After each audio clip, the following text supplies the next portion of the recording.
what's your day-to-day management plan? And has it always been the same? Has it evolved? Have you tried new things, scrapped old things? I'll tell you what it's not first. It's not a 3-step program that you pay for. It's trial and error. And the only way you're going to get to that point to where I'm at, or people that are even past where I'm at, there's all sorts of different, you think of it as tiers in your head, where it's, you have the people that are maybe younger and starting to experience new things and going through it. Like I just described my past. You have the people like you and I who are kind of in the middle and still fighting and figuring things out. And then you have people that are way more advanced and doesn't either hardly bother them anymore, or it does, and they're able to just deal with it and continue life. So let's talk about suffering then, because this is where maybe my ideas on this, I guess my response to your question can kind of get muddied up and people might disagree. There's not like everybody probably knows this part. There's not just a magic trick that you can, hey, do this one thing and eat this one food and you'll start to feel better. It's like, no, first of all, it's going to be different for everybody, but we need to go through an amount of suffering to get there. We're not meant, and this is a big mistake I see a lot of people make, especially on Instagram, is it's okay to just take the day off and just, rest up and don't do. Hey, when you do nothing, that's okay too. I understand the concept, but we're not, we are not built for 24/7 comfort. So if you're hurting, I think what I'm getting at is hiding. People just hide. And that's what I was doing for a lot of time between those appointments and stuff. Mm-hmm. I'd start to use that as a crutch. I don't really want to go do this thing. I don't feel good. And then it became to where I just started hiding and spending more time by myself. Maybe I'm just going to sit and play video games all day and just be like, chest pain. That's my excuse for it. So I think some people are just better at hiding than other people. And what we need to do is we need to stop hiding and start suffering a little bit, because through that suffering is where you're going to find that growth. You don't hear somebody like me on a podcast talk, and then you might find some inspiration, and then because you're in like this controlled environment of hearing me speak. But when you go out and start practicing what you preach or what you learn, that's where you get the real inspiration, the real ideas, and the real creativity, and you're able to actually deal with your problems like more effectively. There's no book you can read, and there's no person like me that you can listen to get that. You can get some ideas and maybe some initial input, or while you're actually taking action yourself and doing something, maybe that's an appropriate time to listen to me talk, on the podcast, for example. But yeah, to say I've tried multiple different things is an understatement. I'm still trying and new things almost every day. Mm-hmm. My thing right now, things are natural supplements, because I'm sick and tired of opiates, acetaminophen and ibuprofen. That's a mask, and it has its places, especially like post-operative. Mm-hmm. And this is my opinion and experience, but I'm more interested in how the body can use natural remedies to, aid. And I'm not saying cure you, but to kind of get you to a point where you can function better. Because isn't the whole point of it all is to just be able to function better and be a better human being and able to just live your life? I thought that's what we were going for, but people get kind of lost on that path. They start to think like, well, I'm trying to cure myself, and I'm going to get cured no matter what. But okay, that's great, and your heart's in the right place, but that doesn't happen a lot. Yeah. And that's not a bad thing. I mean, I would change nothing now at this point. If I didn't have fibro, if I didn't have that correct amount of suffering, there's a wrong amount and a decent amount. And to this day, you'll see me, for example, I'll go out for do things that I'm not supposed to do, right? Quote unquote, like go for long walks. And so I'll put the backpack on, load it up with water, and I'll tell myself, I'm going to do this 3 miles or die and faint on the sidewalk trying. And so I get to mile 2 and if I decided in here I'm going 3 miles, I'm going to do the 3 miles, and then I could suffer when I'm done. And I'll tell you, when you're in that moment of suffering and you're like, you don't want to do this anymore, kind of like a fibro diagnosis. And you're like, okay, I know what my mind's going to say to try and get me to stop. I know when it's going to feel real fatigued, that when you're in that healthy amount of suffering, like I'm not about to die literally, but it feels pretty awful. That's when you really get to know yourself. That's when I get some of the best ideas and I can think more clearly. And I think the word that comes to mind with that is perspective. So I would say there's a healthy amount of suffering we have to go through. I wouldn't change any of it, or otherwise I might just be kind of an asshole and shallow, or maybe I'd be too career obsessed and just want to work all the time. Maybe I wouldn't be as good a dad. I wouldn't have met you. I wouldn't be able to talk to people online about this kind of stuff. I wouldn't be able to kind of break social norms and just be open about people like, hey, yeah, I've been so sick once that I was in the ER shitting myself in front of a bunch of strangers while I'm naked. So like I'm able to just talk about that stuff openly because guess what? It's real. I don't have to be all shy about it, and I don't have to pretend that I'm somebody that I'm not. Yeah. And you can just look on Instagram. Instagram I use as an example all the time as to who's been through stuff and who's not. Because if you have any of that, when you meet somebody like at in public, it's somebody, maybe an acquaintance, and you're like, oh, hi, how are you? There's a whole facade behind, you're not acting like yourself most of the time. And I can't live like that. That takes too much energy out of me. So I'm able to, if you're able to break out of that too, just kind of side note, that helps. That helps with the fibro. Yeah. When you realize you don't have to put up the bullshit anymore, the filter can come down and you can just be you. But it takes a lot to get there. It's not an overnight thing. Like I'm still learning that now. I'm still absolutely learning that now, how to do that. Yeah. I think what I want people to realize is that if you're suffering right now, or you willfully put yourself through some amount of suffering, then that's good, because that'll lead to growth and that'll lead to a better you. As cliche as it sounds, it's true, because if you're comforted all the time, you're not going to learn anything from that. You're not going to find a solution to something that you want to get the answer for. So I would encourage somebody to, if you're a little too comfortable but you're still not feeling well, maybe drop a dose of that kind of willful suffering in there.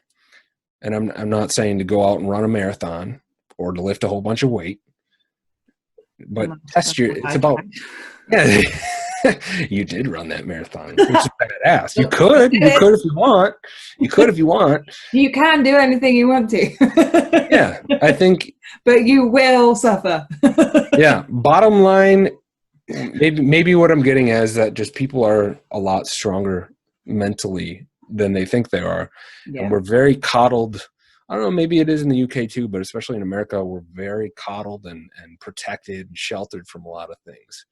We're pretty weak-minded these days, from media or the amenities that we have, or a combination of a bunch of different things that we don't need to talk about. But if you go out and do something, push yourself a bit to where it's like a healthy amount of suffering, that's where you're going to get some answers. That's where you're going to find some, oh, by the way, freedom. That's where you're going to find that you're free and you can actually start living again. And that's okay. Now, if you're going out and hurting yourself, you're doing drugs and you're wondering why you're feeling like shit, or you're drinking too much, or something like that that's harmful, then there's nothing I could say that's really going to help you, I don't think. I mean, it's a matter of making good decisions, a healthy amount of suffering that leads to growth and betterment and strength, and leads to the ultimate freedom of living your best life and being able to just be a better human being in general. It's taking that responsibility, isn't it? It's acknowledging that whatever has happened or whatever your situation is isn't your fault, but it is your responsibility to make it ownership. Yeah, because you're not gonna be able to control the fibro. No, I don't think. No. And we most of the time we can't control what's happening, but we certainly can control our actions and what could happen. So focus on the could. You know, I'm in control of something that could happen. Here's what I want to, and this is how I'm going to maximize my desired outcome to get that. And that's kind of what I'm doing and trying to live every day. And going back to the original question, some of these things, aside from natural remedies, I found faith, right? Controversial topic. So everything I do, I have a better relationship with God, Jesus Christ now than I ever did. And no, I'm not a crazy fanatic. I'm just a guy and a dad. And that plus philosophy combined together, I'm finding are pretty damn powerful weapons. So I'm not saying you have to pick either one of those, but for me, God mixed with philosophy, specifically Stoic philosophy, where kind of that whole thing I just said, where we're not in control of anything except for our own actions. So if we're in control of what could happen, why not do what we need to do? Or, you know, why not do our best at things? And that's the essence of what I am. That's the essence of Chronic Victory Podcast. You know, no matter the outcome, as long as you did what you needed to do, you know, as long as you did everything in your power to fight back and try to win, that's the victory in itself. That's why it's called Chronic Victory Podcast. So tell me more about Chronic Victory Podcast then. Who's it for? Oh, yeah. How and why did it start? Well, I don't know if you'll believe me, but I'll try. It's for anybody, first of all. It's not just for people with chronic conditions, but there's an emphasis on it because that's who I am, right? So it's chronic illness, chronic pain, mental health, and just life in general. It's that whole idea of just becoming a better person and living a better life and how we can do that. You know, giving ourselves a critical and real self-assessment. And sometimes that can seem harsh, but I think it's necessary. So when I feel like I have some sort of dad bod going on, you know, it just, you've had some things going on. No, you're fat. Change it. So some of that tough love there. But it's for anybody that wants a part of that. And I really like to make people think.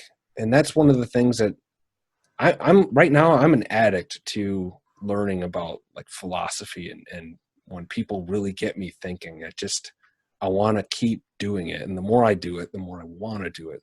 So I try to deliver that with the podcast. Stories are great. Everybody has their story. I have my own, but I don't care so much about the story and the entertainment value behind it or possible entertainment value behind it. I care about the how and how you're going to execute to get to where you want to go. And I think that's where a lot of people are lacking. It's like advocacy, spread awareness, share my story, which is all admirable. I'm not dissing anybody there. But is that where it ends? Mm-hmm. If that's where it ends, what are we doing for each other aside from just kind of tickling each other's fancies? So I try to deliver the how. And I love that I'm stumbling through it half the time. I really do. Because I want to be able to go back someday when I'm on like episode 300, go back to episode 3 and be like, what an idiot. I think that would be an awesome day. Who's that guy? Yeah, and like critique my own self from then. And it's just all about, I guess you could say I'm addicted to knowledge right now, but it's because I never used to read books. I never used to sit down and just think about things. I used to just keep going forward and ignoring that stuff and just going back to work and working overtime. It was all about like work and play, work and play, work and play. It was never about learning. It was never about becoming a better person. And I'm a father now, and I'll tell you that's changed me a lot. Like I want to be able to teach these kids how to do certain things and how to be really independent and strong women and smart women. So how can I do that if I don't know anything, a lot of stuff myself? So it has a lot, it has a lot to do with my family. But the way it started was, I saw one of my friends start his own kind of business. It was essentially models, like modeling, like little, you think of like little model cars and stuff, but it's like these board game figures that they, glue together, you paint, and you fight them on a board game, you roll dice and you beat up your friends and stuff. It's actually a fun game. But he started that and people were giving him a hard time. Like, you're playing with your toy soldiers and I was just thinking like, man, and I came from this macho environment where I worked, where it was like, you couldn't just be open about the things you wanted to do like that, or you'd get torn to shreds, which is wrong. So I saw him do his own thing, and he did it anyway. And he was just having so much fun, and he was just living a great life. And I'm like, well, because I always felt like I even before I really started feeling bad, I felt like I'm here for a reason. I got to do something, right? Everybody's kind of looking for that thing, that purpose. Yeah. And then after all this stuff happened, I had some pretty traumatic things with my children happen when they were born, and like being born not alive. And, my youngest daughter had seizures and she stopped breathing and stuff. And it was just all this scary stuff with kids and PTSD from that it was like, okay, how can I flip this and use it to benefit people and the overall good, right? And like, how can I, because I'm just thinking of myself and how lonely that already was, because you're going through it. And then on top of that, your body is fighting against you. And so you have and my career was not going well. I mean, I had a pretty good reputation. It was going well, but the hours were not going well. It was like 16-hour days, 18-hour days, 23-hour days, 9 days on, 1 off, 11 days on, 1 off, 15 days on, 1 off. And it was just like, I felt like I was at war. I was never at home. And all that stuff combined is like, what can I do with this? I have a lot of experience training people, but I couldn't really even, in a sense, train myself. And so that's kind of where all the, I guess you could call it self-help or how-to category. That's how the podcast came to play, where it's like, I got to do this thing. And then this is the part you might not believe me. It was a higher calling. I heard this concept by, I think it was Alan Watts, who said something like, when you, I don't know verbatim, but it was something to the extent of, when you tell people your plans, like here's what I'm going to do, and here's what I think I'm going to do, here's my plans, and you lay it all out there, the devil's listening. And this is why a lot of people fail, is because you don't know where that message is going. You're laying out where you're going to be, right? So if you, for example, if I put out on Facebook, I'm going to walk this path at nighttime between 10:30 at night and 11, I'll probably get robbed, right? That's pretty safe to say, depending on the area, right? So if you do that in life, you might start to doubt yourself, or that might just get derailed because you don't know in what hands is that message going to end up, or your plan's going to end up. So I decided, well, I didn't decide. I was kind of guided and told, like, you have to do this and you have to do it now. And this is what you need to do. And it just came into here. And I didn't even intend on a podcast, to be honest with you. It just kind of, I felt like I had something to say, and I'm thinking, well, if I say it, what format is it going to be in? I guess it'll be a podcast, because that's how I can speak. And I think I'm a decent communicator. That's my job. But I didn't tell a soul. I just knew I had to do this. And this is the first time I with anything I was about to do that I didn't tell anyone. I didn't tell anybody my plans.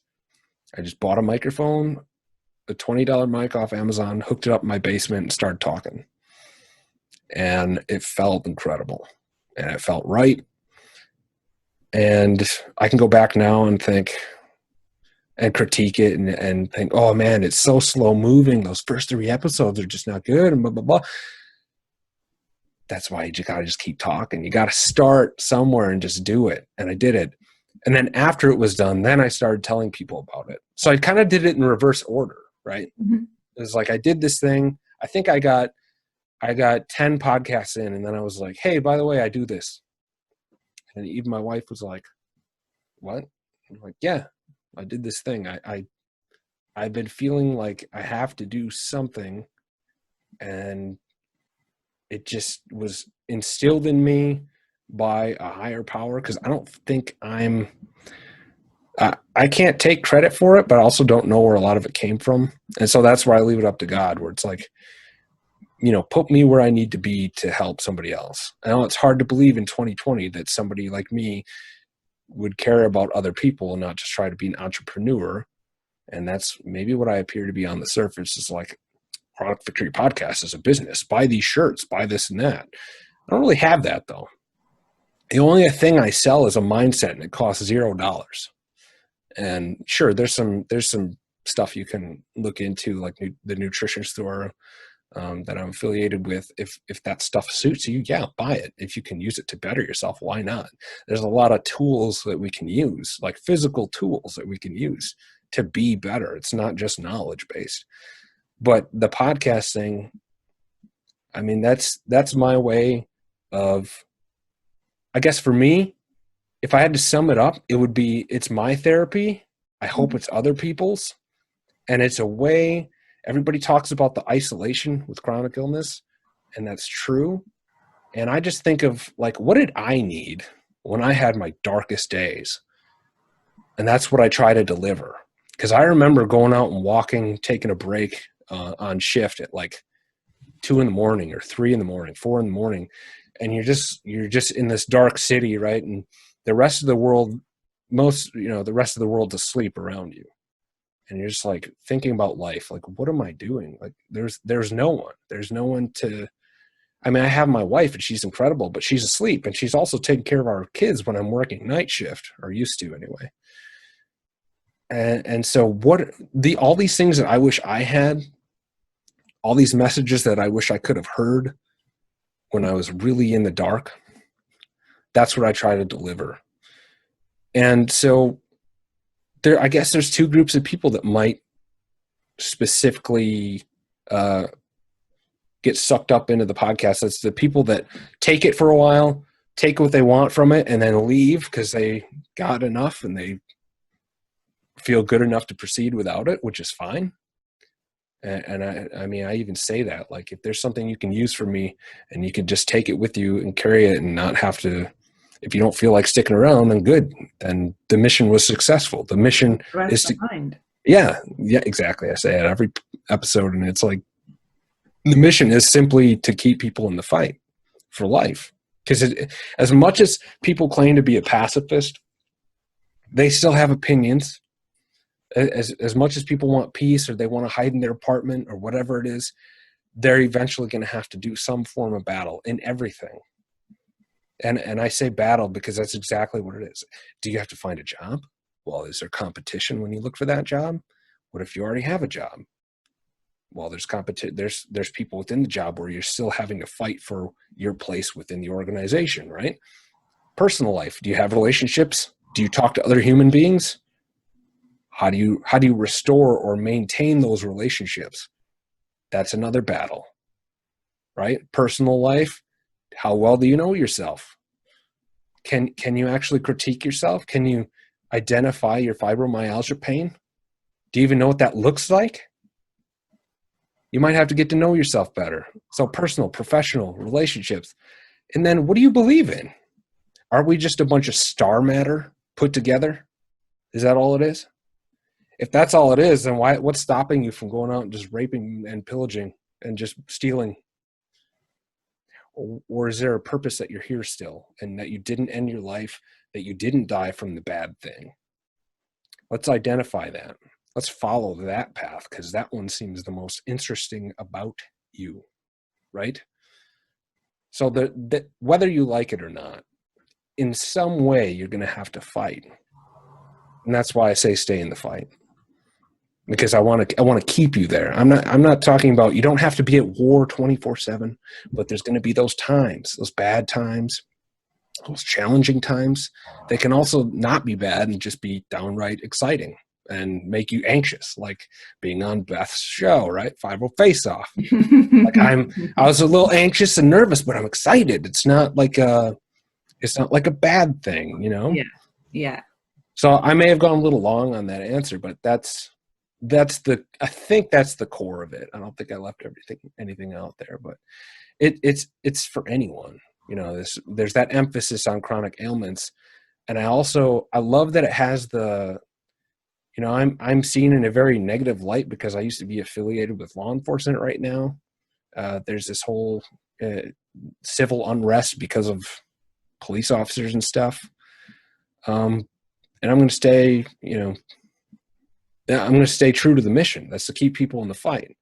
And whoever wants to latch on to this and become part of this community and this group that I've, you know, I got sick of being alone all the time, man. And you could attest to that. It's like, why not just form my own superhero team? Yeah. Why not form my own Painvengers? And you're like, Painvengers, like it. Yeah. So that's exactly what your podcast has done for me. I found you on Instagram and I was like, I'm not alone. Because I know from Instagram feeds and pictures that I'm not alone, but actually I only know that when I decide to pick up my phone and scroll through this stuff and look at other people's pictures and stories. And actually, the majority of the time, I don't have the ability to read all the text below stuff. If I'm fatigued, if I'm tired, if I'm in a funk, I can't. And sometimes I just can't read it. So when I discovered your podcast, I was like, here's something I can listen to. And I can be doing something at the time, or I can be just lying in bed chilling out, and I just connected with it straight away. So for me, at the point that I find it, I was feeling very isolated, and I suddenly felt, oh, someone gets it. They actually get it, and they're talking about it, and they're talking to other people about it as well. Yeah, I'd like to think I do get it, and the idea of painsomnia in particular. Yeah. That can be a horrible thing. And it's not just you're staying up late and you're going to be tired. That's when, like, you're already in a weakened state. Your body is fighting against you. And now it's late and the rest of the world is asleep, cozy in their beds, dreaming about sugar plums and shit. And you're miserable. And you're getting really depressed and worked up. So how cool would that be to just put on podcast number 9, where David reminds you how much of a badass that you are? Because that's the truth. So I like to, like, how cool is that I'm able to just, you're able to just like turn on that support. Like that's kind of like the goal behind it. And it's not like, oh, Dave, it's not me like flexing right now, but I think that's, you like you said about these Instagrams and stuff, and you can't always read all the text. And even if you do, people are shallow.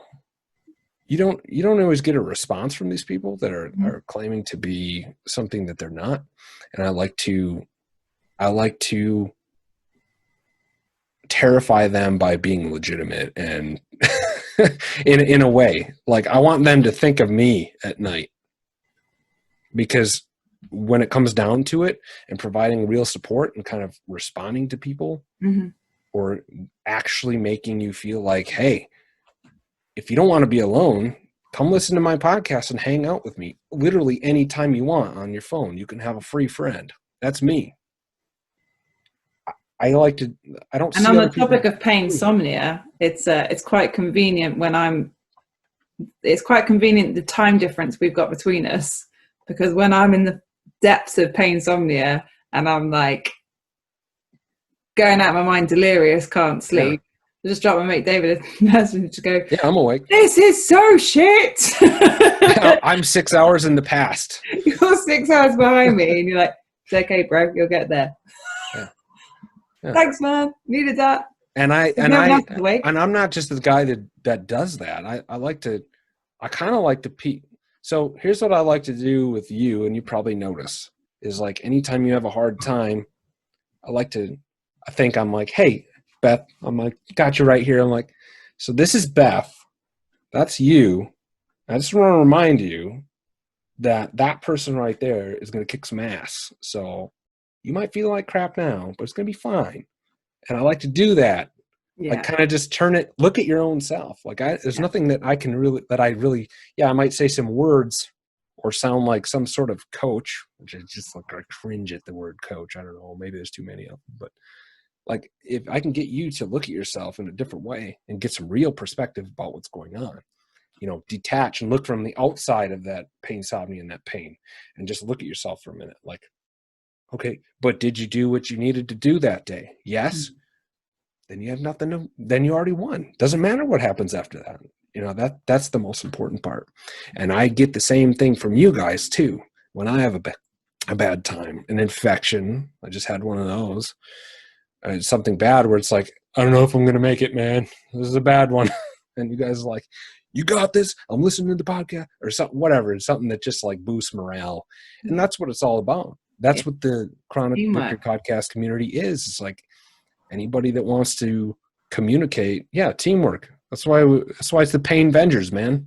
It's sharing information, giving each other true, real, unmitigated support. Yeah. You know, with everything when we need it. And I agree too, that time difference kicks ass.